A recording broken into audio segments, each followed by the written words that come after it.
I'm Sharon Lovell, and this is the MultimediaWeek podcast. If you're a regular listener, you'll hear a familiar voice on today's show as I speak with co-host DJ Clark about his award-winning film, Battleground PolyU. The immersive 360 video takes you through 5 days in and around the Hong Kong Polytechnic University, which was the site of some of the most violent clashes in the recent years of Hong Kong protests. To fill you in on the event, it took place in November 2019. A police cordon was put around the campus, trapping protesters inside. Then thousands of protesters outside tried to break that cordon to allow those trapped inside to escape.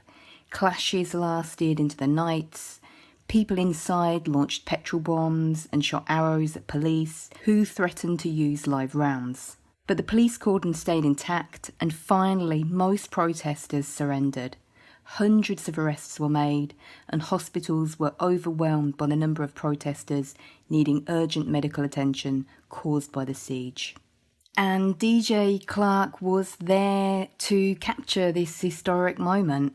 The production was named Interactive of the Year and Outstanding Immersive Experience at the 63rd World Press Photo Awards this year. It's a long episode today, and we cover a lot of ground, from the backstory of the filming and protests in Hong Kong, to the fact that DJ never actually planned to make a film, even less so a 360 film, to the transformational importance of ambisonic sound, and ethical issues too, the equipment he used, lots and lots of stuff.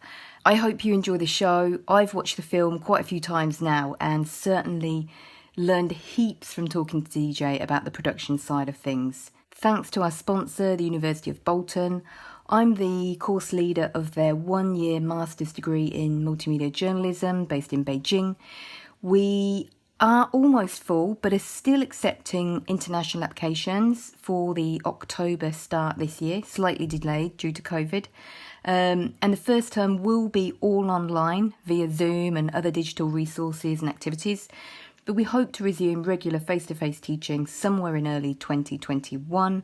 If you'd like more information, you can go over to www.immj-ma.org.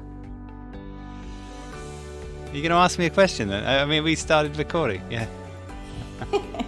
I'm recording. DJ, I'm going to ask you to just give us a little introduction to the film itself in a minute. But first, I would like to know, for listeners, I'd like to know a little bit more about you, what you're doing now and where you came from. Because, you came from a sort of strictly photojournalistic background and ended up knee-deep in multimedia. Not at all, no. This is fake news. Let me put the record straight. As all dedicated Multimedia Week podcast listeners will know, unlike my co-host here, I started actually in video, not in photojournalism, but not actually in video journalism. I was making films with a youth theatre group. Then into photojournalism. I was a photojournalist from, back in the late 80s I started with local newspapers. I then went to Palestine and did a couple of years covering the conflict, the beginnings of the Intifada there on the recommendation.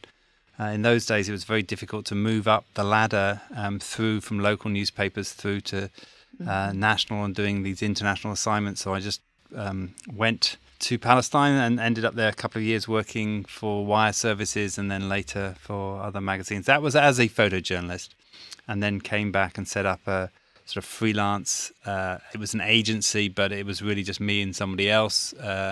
And we kind of specialized in working on issue-based stories, and that started with photojournalism. And then as the new Hi8 cameras came out, which allowed us to do broadcast quality on a very small camera, we then sort of transitioned into doing film for or news packages at the same time. It just made it more affordable because we were traveling around the world to these different places, and we were doing multiple assignments for different magazines, newspapers, and then we could do some TV and also maybe some video for NGOs and other people. So it all came into one package, but it was normally issue based in that we were working on an issue sometimes with one or two, or in one case, multiple NGOs to try and highlight those issues.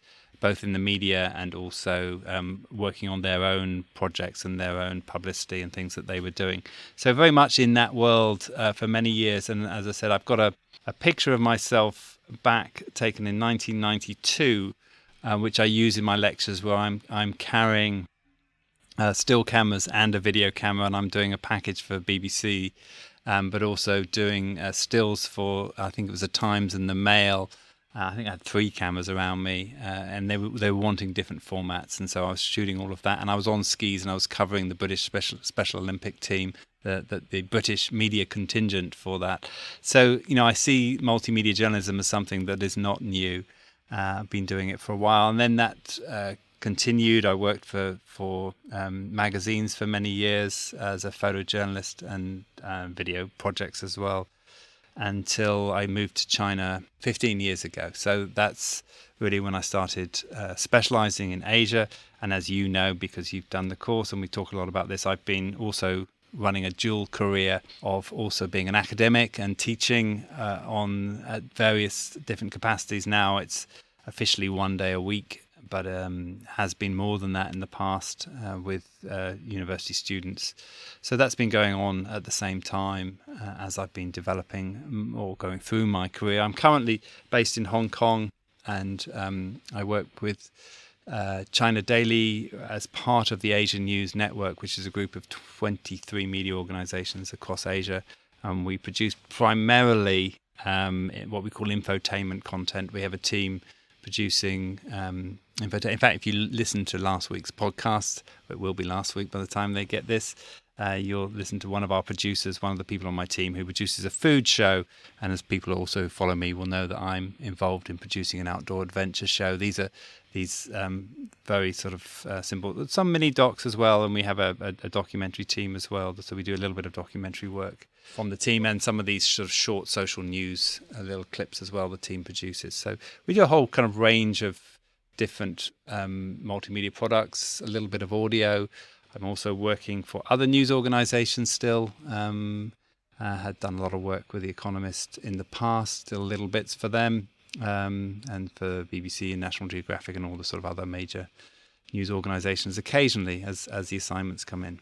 Okay, thank you. That was a good roundup. All right, so onto the film. Can you, just tell us a little bit about, when it was made, and in what circumstances? I know you'd been following, the sort of protests anyway for a long time, even though that wasn't part of your general daily news job at that point. So just tell us a bit about the film. So the backstory to the film is that, as I said, I'm based in Hong Kong. We don't normally cover news from Hong Kong, mainly because we have a metro team here. We have a team and they have a video unit that specifically covers news from Hong Kong. So that's not been part of our remit. But from the very early days of the protests, these were quite intense. And the metro team typically is not as experienced as my team because they're just sort of working more local, a lot of graduates straight out of university. And because of my experience in covering conflict in the past, they asked me to get involved and help them out. I mean, really just to go there, shoot, and be able to send content to our desk, who can then distribute it to our different channels and out through the Asian News Network as well. So, this was something that we did as really a support. So we weren't that involved in the editing or the final production, but we had 1 or 2 people from my team who would support and go out. And that typically was me and one other person, because I was the one who had some experience in that. But also I was trying to not make it to be too stressful for the others, because there was a lot sort of going on from time to time. So we'd have 1 or 2 people covering each of the protests, and there was maybe 2 or 3 protests a week that would happen for about 6 months from this time last year, June in 2019, up until the beginning of 2020, when the virus actually put a stop to the protests. It was a thing that kind of ended them, though they're just starting up again. We're just making plans today for coverage of future protests that are likely to happen. So the PolyU film happened in the middle of that. So to tell the full story, I was at that time I'd been finishing off a project about Chinese involvement in the Italian fashion industry, which I'd shot in earlier in the summer with our team from London. And I had to finish that off in Wenzhou, and this was a long time commitment. There'd been a couple of incidences. One, a protester who died having fallen off a car park at the time when there was police in the area. We don't know the full circumstances of how he died or why he died, but there were police there was a police operation going on in the area, and this young man got killed or died from falling off the car park. And then a protester was also shot by a traffic policeman. These kind of suddenly gave a spark to what was already a growing protest. People had thought that they would disappear after the October 1st, the anniversary, the National Day anniversary, but they actually were still there and in fact growing in some respects, certainly in terms of the violence that was being involved. So these things happened. I was there when those happened, but then I'd gone away to shoot this thing in Wenzhou. And then the students occupied universities across Hong Kong while I was there. And it was the most frustrating thing for me because I really wanted, this looked like, by far the biggest of the events that had happened up until that point. And I tried I couldn't get out of that, but I was meant to be speaking actually in Hangzhou at a conference on the weekend, but I managed to get out of that. And then as soon as the last shot was done on the Friday, I got on a plane, came back, and by Friday afternoon I was at PolyU, which there'd been a huge clash at the Chinese university, I think on the Wednesday or Thursday before that, which I'd missed. That was the thing that really sort of grinded down that I hadn't been there because I'd been covering the protests for the 6 months and I was going to miss the main event, as it were. Mm-hmm. But people said, PolyU is going to be even bigger. In fact, a lot of people had moved, mainly because the PolyU was situated to one of the key roads in Hong Kong, and they'd managed to shut this road down and a bridge under the Victoria Harbour. And so this was something that the police had to deal with, whereas at the other universities, the police were quite happy just to leave the students in the university and just let them do whatever they want. It wasn't causing, a massive disruption to the city, but PolyU did, and so we knew that was going to be the point of conflict.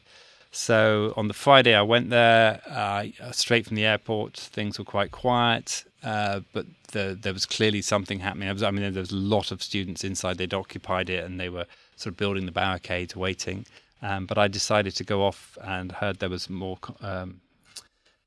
conflict in Mongkok, another area. So I went there on the Friday night, went home, and then on the Saturday morning I went back to PolyU and stayed there. And the conflict started on the Saturday night when the police moved in. I spent the night there. Sunday, I left just after midnight, after the major battle all day. And then on the Monday, I went back and covered what was then an enormous protest outside where people were the police had cordoned the university off and the protesters were trying to get back inside to get the people out of PolyU. And this was a full day's coverage from early in the morning right the way through, I think in that case till 2 a.m. Spent the night there again. And then the final day, I was lucky enough to blag my way back into the university, past the police cordon, and was able to cover the day when a lot of the students or a lot of the protesters, they weren't all students, were leaving. That must have been quite rare access. There weren't many journalists who got back in, right? It was kind of hard to say. There were journalists who got back in because people like CNN had teams and they were allowed to switch their teams. So they were allowed to bring people in and switch people out. They did allow them to do that. But there was a lot of journalists on the outside trying to get in. And my first, as I approached them, approached the gate where the police were letting people in, I just talked to other journalists and they just said there's absolutely no chance you're going to get in. But I caught a lucky break and I managed to catch one of the media liaison police officers. And anyway, I managed to persuade him to let me let me get in. So I was lucky, but I wasn't the only one. As I said, there were other journalists from very high-profile media that were allowed to switch people around. But the difference between this and everything that came before it is that in terms of a story, the others were just protests, and they didn't have a clear beginning, a middle, or an end. You know, they were just a series, and they often moved around the city, but they were a series of conflicts during the day where things would have happened.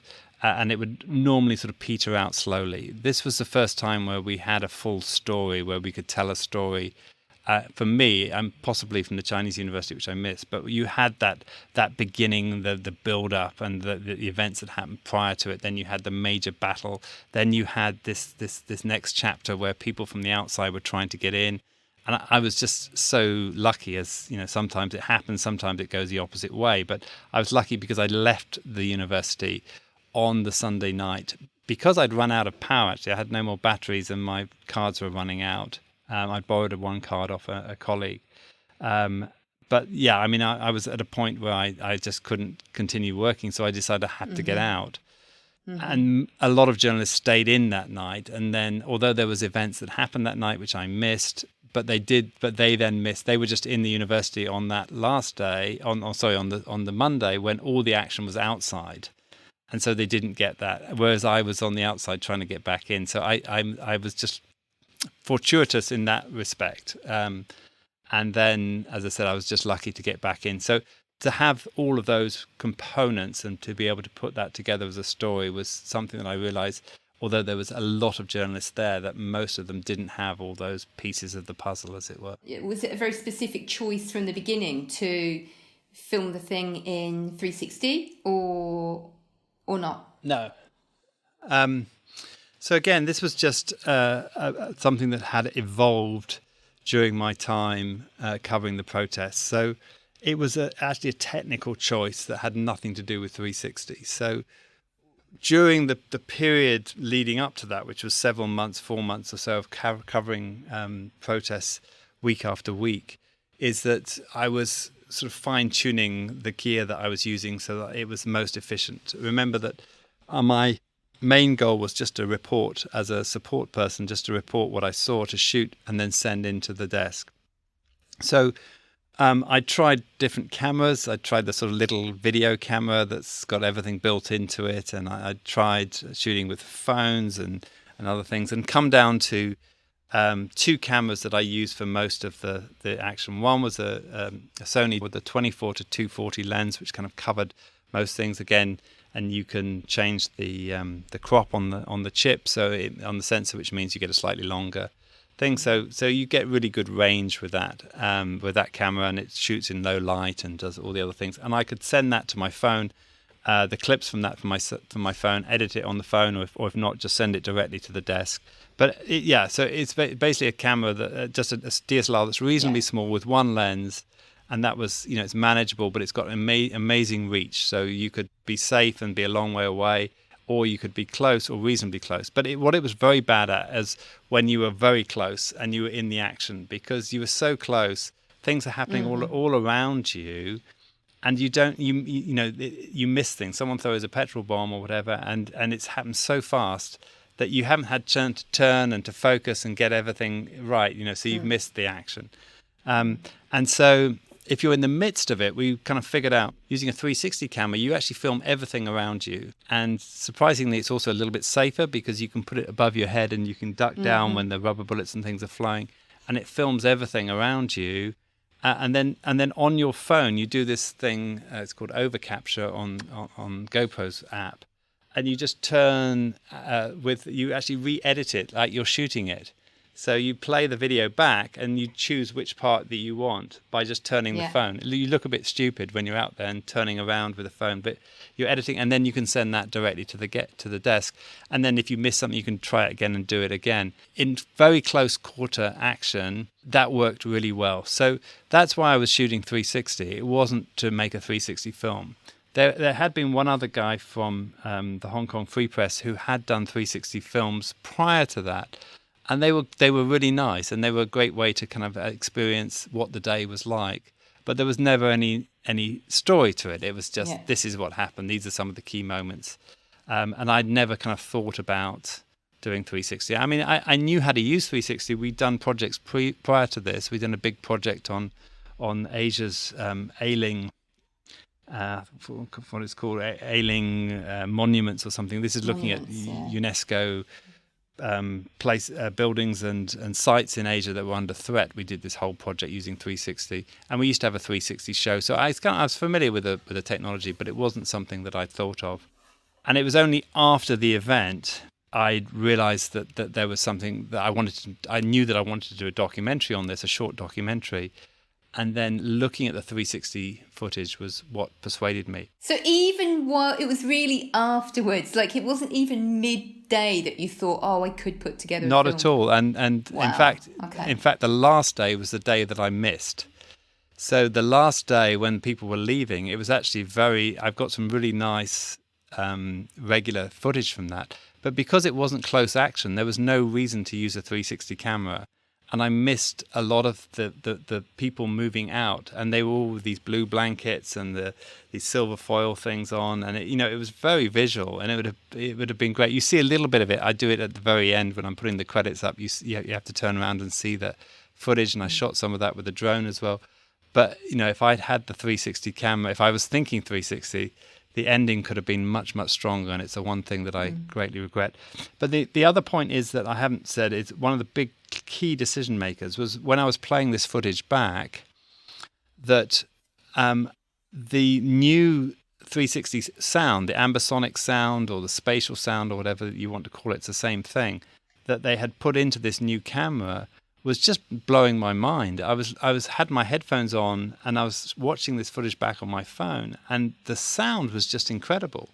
And I never experienced that before, because every other 360 camera I had prior to that was just a regular stereo sound, which is good. But this 360 sound really changes the whole game in terms of your experience of being there.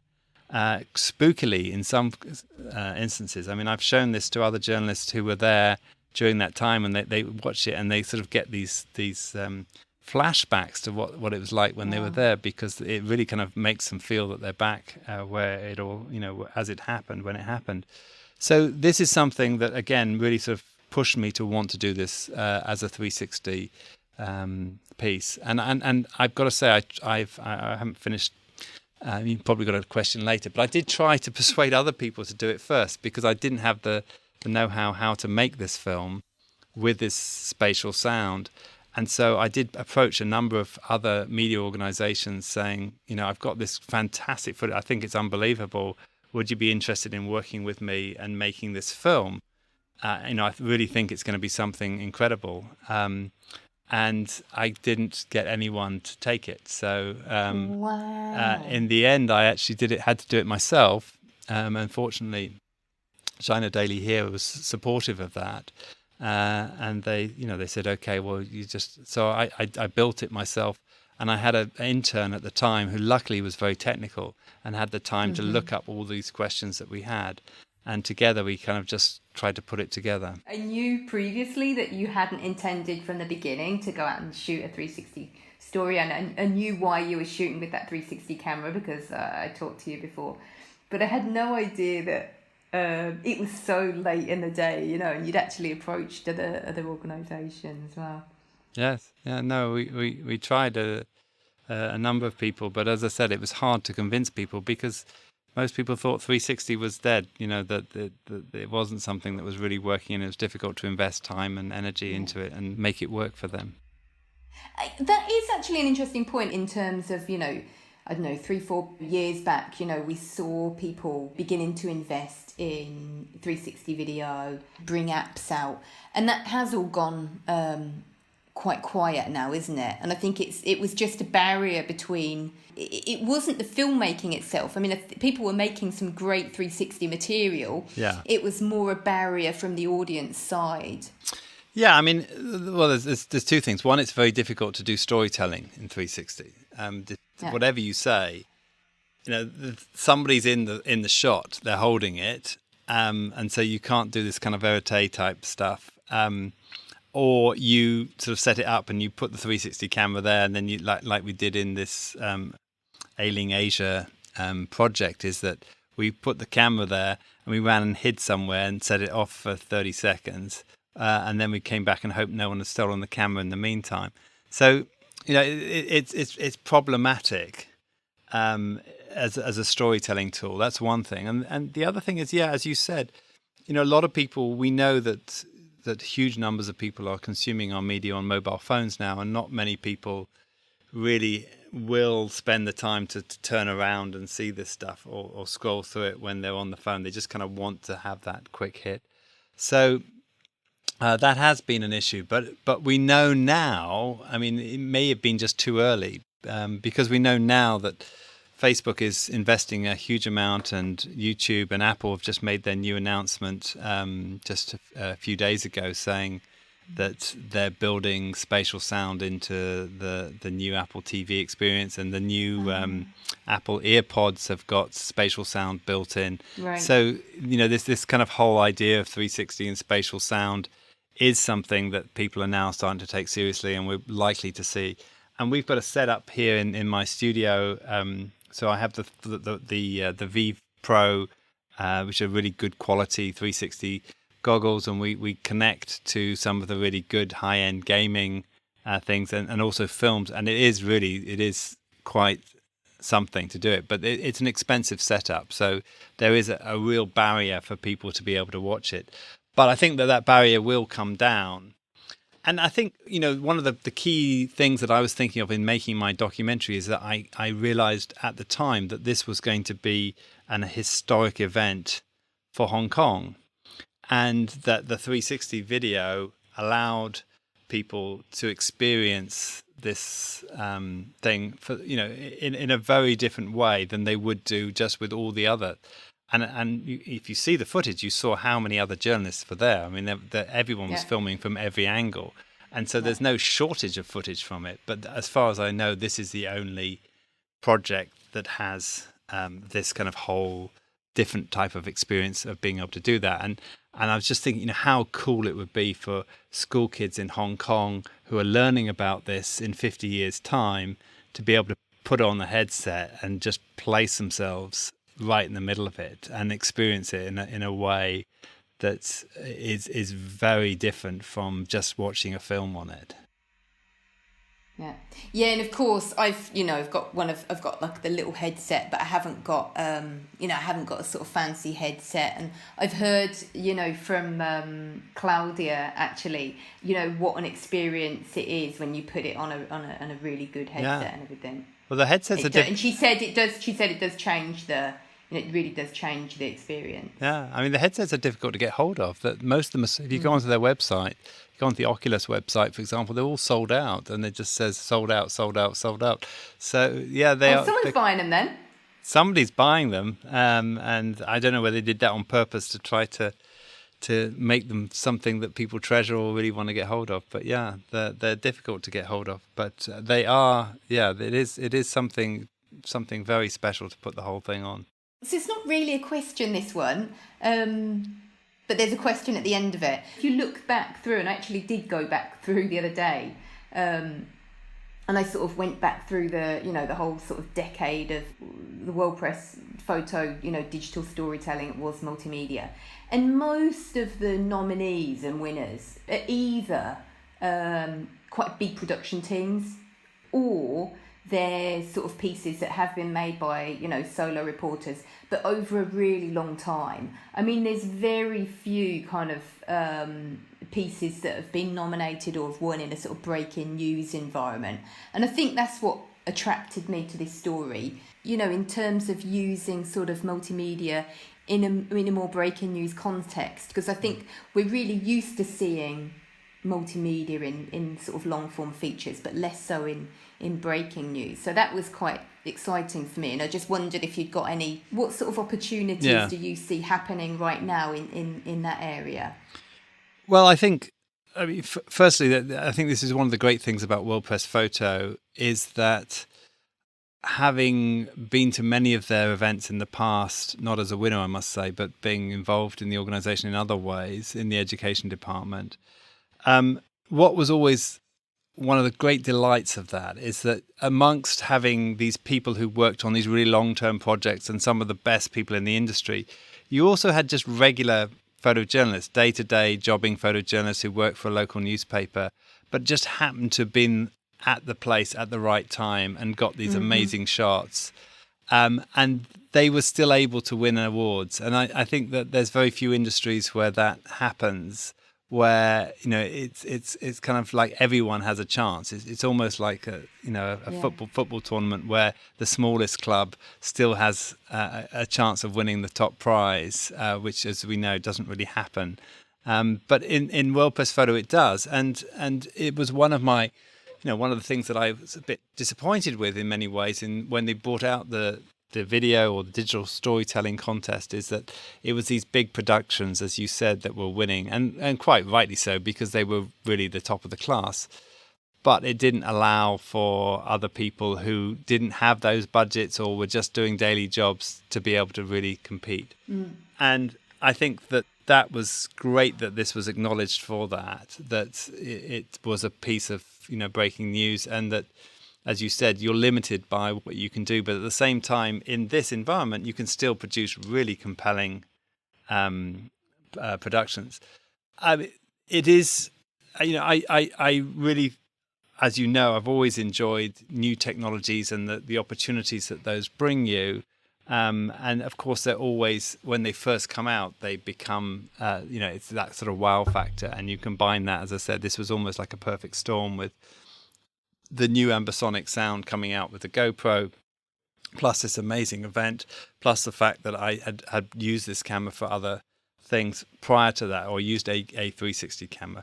So, I think, of course, there's always opportunities. I think we need to always think of our audiences first, and we're saying, how can we best tell the story? And this is the big thing about digital platforms, as you know, that I'm a sort of great believer in the fact that on a digital platform, you tell the story in the most appropriate way with whatever tools you've got, because everything is possible on a digital platform. And, you know, trying to not just say I'm a photojournalist or I'm a video journalist or I'm an audio journalist, that's all I'm going to do. You arrive at the scene and you say, okay, this is the best way to tell this story. And certainly in my case, when I had this 360 footage, to me, that was the best way to tell this particular story. So, I don't think that changes at all whether you're in a breaking situation or not. And in some ways, I think for 360 that this is one of the few times where it does really work. You know, I've seen so many people trying to build these documentary narratives, and you just watch them, and you think, well, yes, but it doesn't bring anything new to it. You could have it quite easily as a regular documentary, and you can tell this story just as well, if not better, than having people having to so you have to have a reason. And I think, you know, as I said, it's about being in the situation, having the tools, whatever tools you have to hand, and then trying to tell it in the best possible way for your audience. Just quickly as well, because people might be curious, I'm curious, what camera were you using? It wasn't anything super fancy, was it? No, it was I can just show you. Well, I can't show that. You can see it. You can show me. But you can describe it. It's a GoPro Max, which had just come out. There's another story behind this, that I lost a camera in a taxi, and then I decided to change to buy a new one, and this one had just come out. So this was also a part of the perfect storm. But this is it here. I mean, it's a tiny little thing. It's a little GoPro. It's a little bigger than a regular GoPro, and it's got the same functionality. And you put it on a monopod, and it has the microphones built in already, the ambisonic microphones. And that's it. You just put it up. And you're saying it was a perfect storm because that has the ambisonic microphones? Yes, I was using the Insta360-1X, which was the one prior to this, which was the latest all singing, all dancing small 360 camera. I didn't actually lose that one, but I lost on my other camera, but I was given some money from the news organization to buy a new camera, and this had just come out, and so I decided to go for this. So anyway, it wasn't something that I had planned to buy because of the ambisonic sound or whatever. That said, I had been recording in ambisonic for audio, so I'd got these Sennheiser little Ambio this headset. It's really weird because they're headphones, but they actually record audio in ambisonic. So you put them in your ears because that gives you the spatial positioning right. and then it has microphones on them. And I've been using that for doing radio assignments that I'd had, and also just for because the sound is amazing when everyone's chanting and when all the rubber bullets and tear gas is flying around. It's a something. So I had been doing those recordings with ambisonic sound, but it had been separated. And then when this camera came out, and then, as I said, I got this money to buy some new camera equipment, it all came together. Yeah. And ambisonic sound just means peripheral sound, like 360 sound. Like if a sound's happening over there when wearing the headset, you also feel that the sound is coming from. Exactly. So it's actually a little bit more clever than that, because it's the same as the surround sound that you get. So if you think of surround sound, you have speakers all around, normally 6 speakers all around you. And so you're in that environment, but you're looking forward at the screen and the speakers around you. Now, with what they're trying to do is create that same experience, but with headphones, where you only have 2 speakers. So they're creating where the sound is coming from. Now, what's a little bit more complicated than that with this is that as you turn your head, so the sound moves with it. So the sound is coming off to your left. You turn immediately to see what that is, and now the sound is in front of you.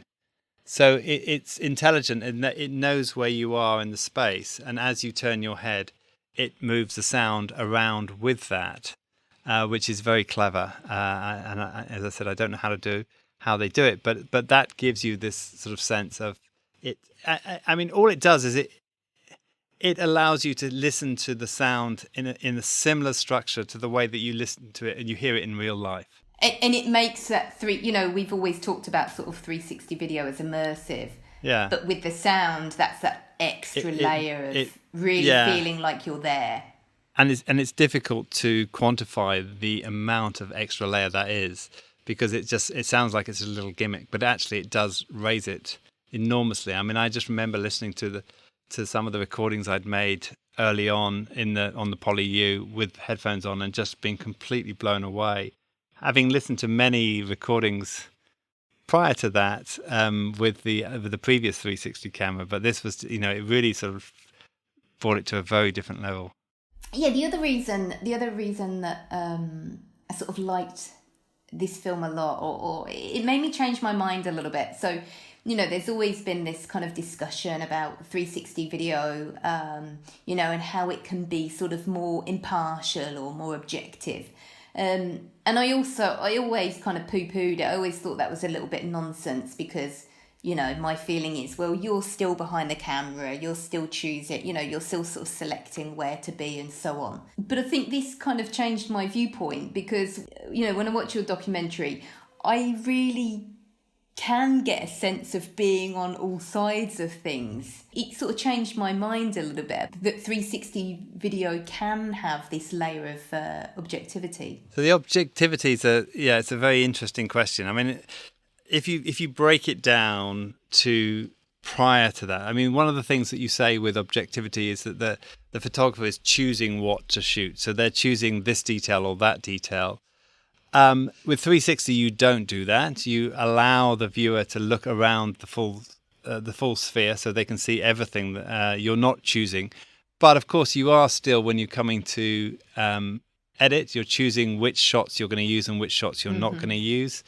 And of course, when you press record and when do you not press record, and where do you go, which area do you go to, where do you stand when you record. So these are all parts of the process of the photographer making choices. Those don't go away, but as you said quite rightly, that it still gives an opportunity for the viewer to have a broader sort of sense that the photographer can't just say, okay, this is what I want you to look at. That said, I mean, I'm thinking about those, but you often see sort of shots of protests, and the photographer gets down really low and only gets the protesters in view. You don't see all the and it makes it look like there's more than there really are and stuff. Well, there was a great comment from Paul Herman, who from Red Eye, was one of the talks I gave that you were in on. Is that he said that he watched it 3 times. He said the first time he watched it just as he was watching it, and then the second time he was kind of really sort of concentrating on where I was looking and what I was shooting. And then the third time he turned around and he was just looking at me and what I was doing. Yeah. And there's actually narratives within the story, which is quite fun. Even I'm doing this now, is that you see somebody move and you kind of think, oh, did they get arrested, or did they catch them, or did they throw this, or what happened to them after that? And then you turn your head and you just follow that one person, and you kind of, it gives you another sort of small story inside the story. And people see different things, and they come back to me and say, oh, did you see this guy who did this or whatever? And you hadn't realized, but they had been following that one person. So that's nice. But it's not completely objective. But there is an additional layer of objectivity. And I've got to say that when we come to edit it, we do look for the most dramatic moments. And then sometimes, and this is an art of 360 production, is that you want to try to guess where people are looking from one shot to the other, because you can reorientate the next view. Of course, when you go from one edit to the next edit, you have to decide where you want to put it. So say someone's throwing a petrol bomb, are you going to put it straight in front, or are you going to put it behind, or this side or this side? And you've got to you kind of guess where people are from the last edit. And people who are very good at this is they try and draw people to look at one thing, and then they can put on the next edit, they can put the beginning of the next scene from there, and then they try and draw them around. And I've got to say, there are some great moments, or there are some dramatic moments, 2 petrol bombs that go off very close to me. And I always want people to be looking in that direction when the petrol bombs go off. And in the introduction, when the policeman is chasing that guy and Rugby tackles him and then the guy gets away, a lot of people miss that because they're actually looking in the wrong direction. And it's funny, but when we play it here, and we put the headphones on, we can actually see what they're looking at on the screen that's attached to the computer. And then sometimes you watch them say, look left. You're trying to, you want them not to miss that moment. But of course, you don't control that. I've heard of people sort of darkening certain areas to sort of spotlight a little bit. Yeah, and you can use text and other things. And with the voiceover, you can say, there's one point I do say, look around and you'll see me in a yellow vest and a helmet, the uniform that I've been wearing every day. So there are things that you can do, but we certainly didn't darken anything around, because I think there was nothing that we didn't want to hide at all. We wanted people to look all around. Okay, actually, our 2 tricky student questions. Go for it. It sort of come off the back of that. So I think these questions stem from the fact that we've just done a big theory session with lots of readings about story, narrative and context, just to give you the frame of where these questions are coming from. Sure. So they say on the programme we talk a lot about story context, but 360 video gets close to the story, but it doesn't add context.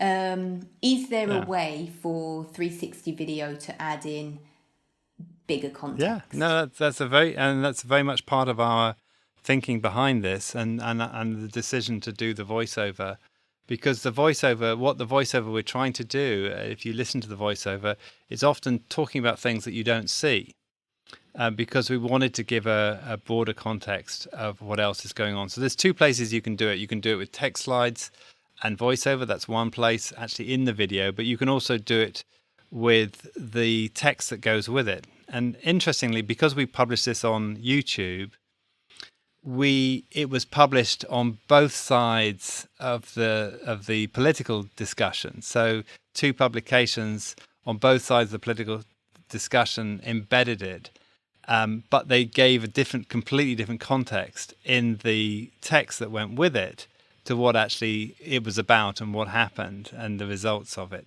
So, that's another good example of where context can be added and completely changed.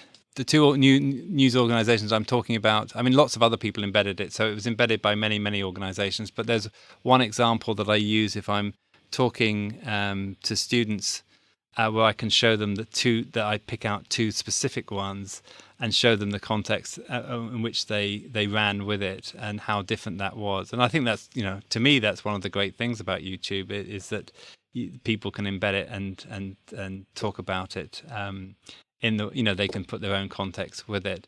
But we wanted to make sure in the piece itself that I tried to talk about the things that I'd witnessed that I didn't have shots of. Actually, I did have shots of some of them. I had very good shots of, but they weren't in 360. So the cover image of this armored patrolled vehicle that tried to breach the barricade on the bridge and got set alight. At that point, I was about 200 meters away from it because I'd specifically gone there to get this shot with Hong Kong behind it.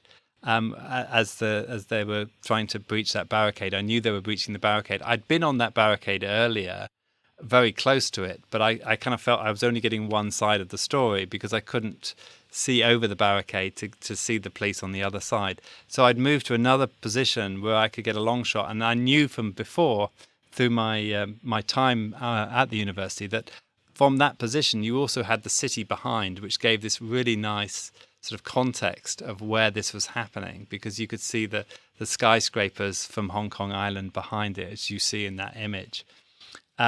So, things like instances like that where I didn't have 360 footage, but I wanted to talk about it, that is provided in the voiceover in my case. And when we put the voiceover together, it started with, we had this idea of text slides first, and then we decided to do voiceover because text slides were too complicated because people had to look in one position to see the text slide.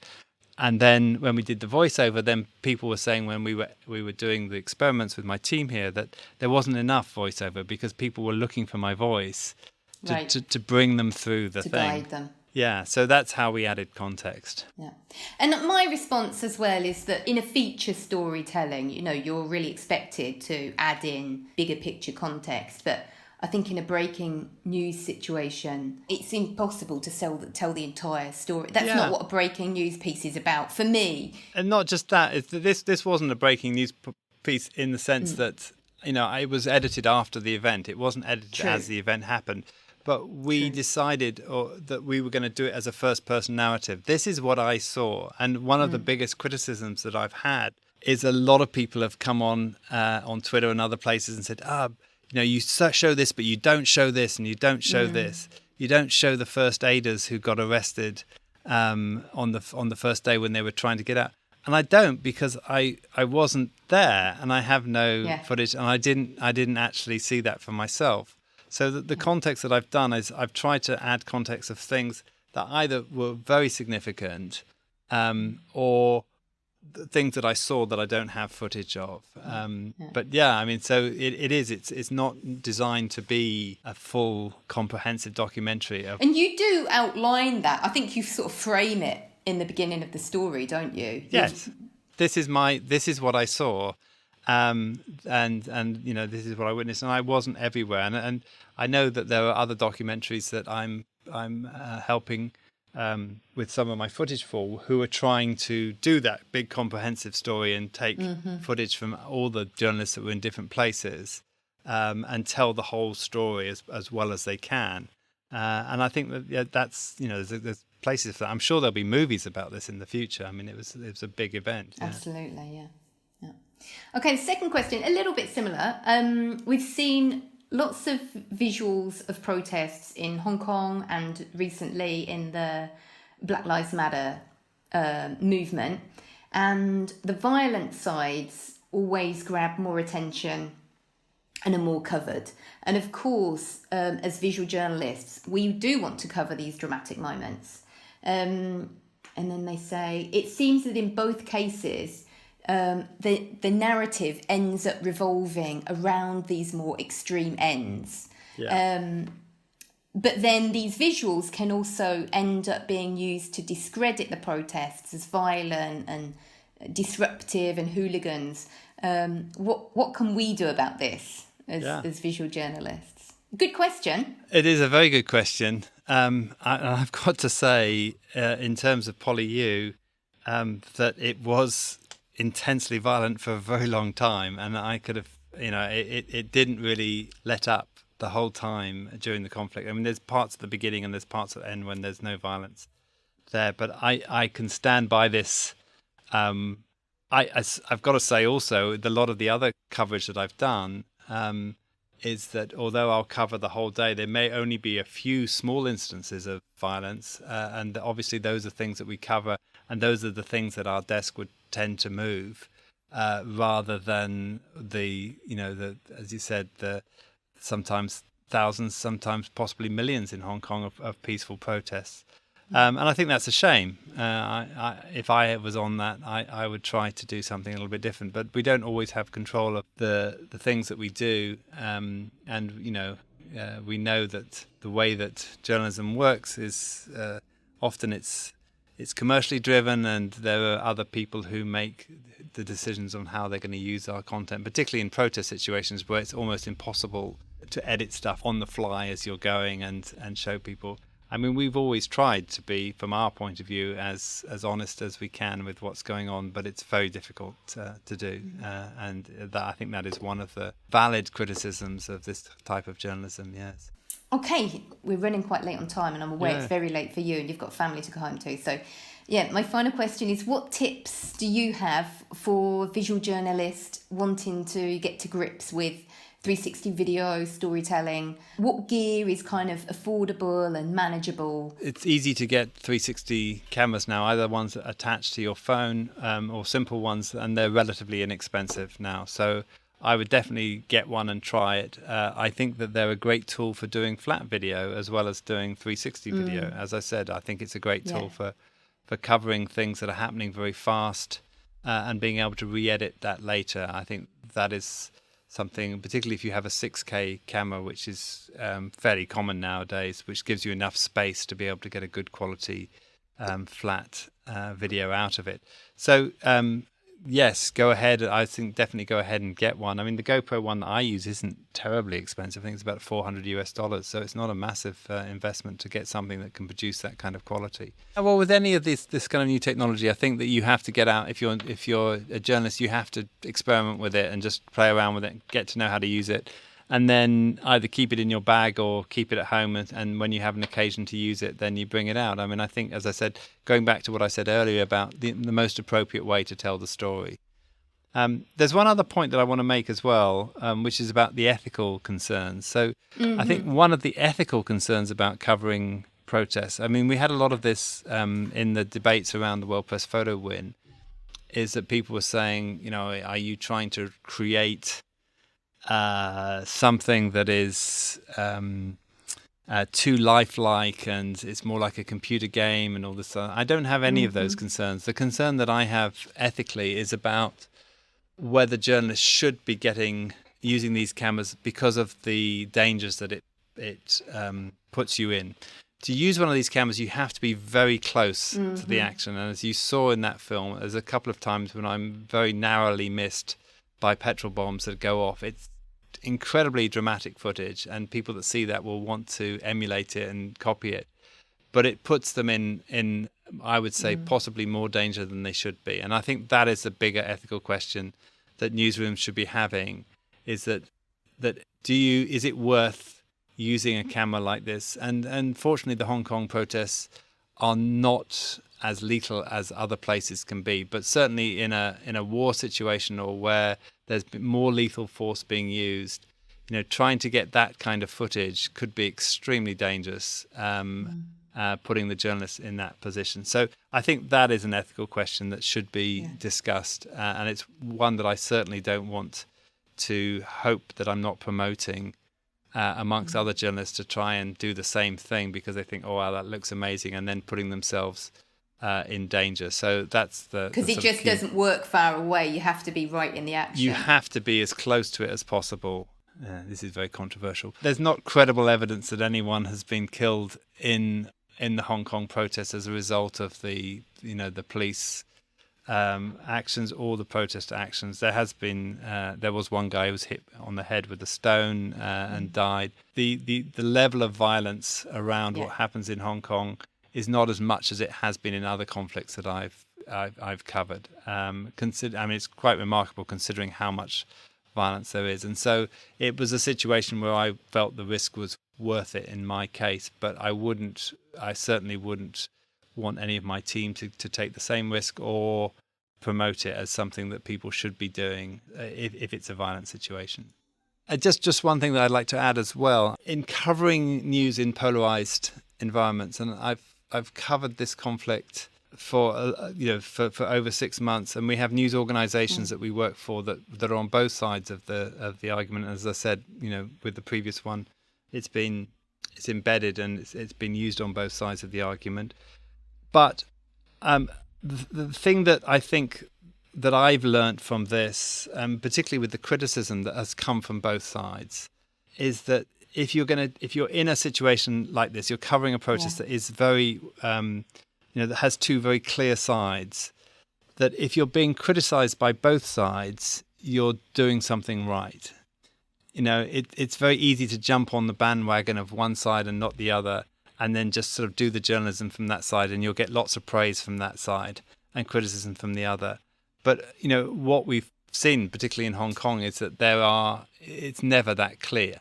And you have to be true to the facts and what is happening, and don't get carried away by one side. And I think a good barometer for that is to see criticism. As I said, if you do something where you're criticized on both sides, both of them look at it and see it as being, praised on both sides as well, I've got to say, but also criticized on both sides, I think then you're probably doing something right. And that's been, and it's tough because you don't have friends on either side.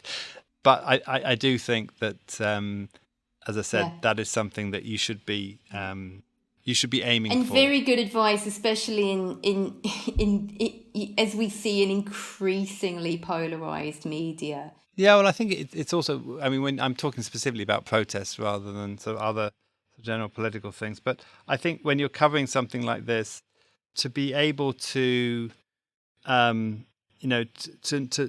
be able to say, okay, if I see something from this side that's wrong or that needs to be covered, that I cover it and say this happened, and if I see something from the other side, I cover that and say this happened, and I don't just ignore this because it doesn't fit in with the way that I'm thinking or the side that I'm on or whatever. I think that's very tough to do, because I really felt it here in Hong Kong. Really felt the sort of two sides very strongly. Good. I hope people keep beating you up on both sides, DJ. Thank you. I'm happy to be the punch bag. All right, thanks for talking, and thanks for listening. And we've just been talking, and we're hoping to now we've both got out of lockdown. I think we'll be not weekly, but a little bit more regular again. I'm going for weekly. Go on then. Okay, thanks, Sharon. All right, great to talk to you, DJ. Bye. Thanks so much for listening. You can subscribe to the Multimedia Week podcast on iTunes, Stitcher, SoundCloud. Our website is multimediaweek.net, and our Facebook page is facebook.com/multimediaweek.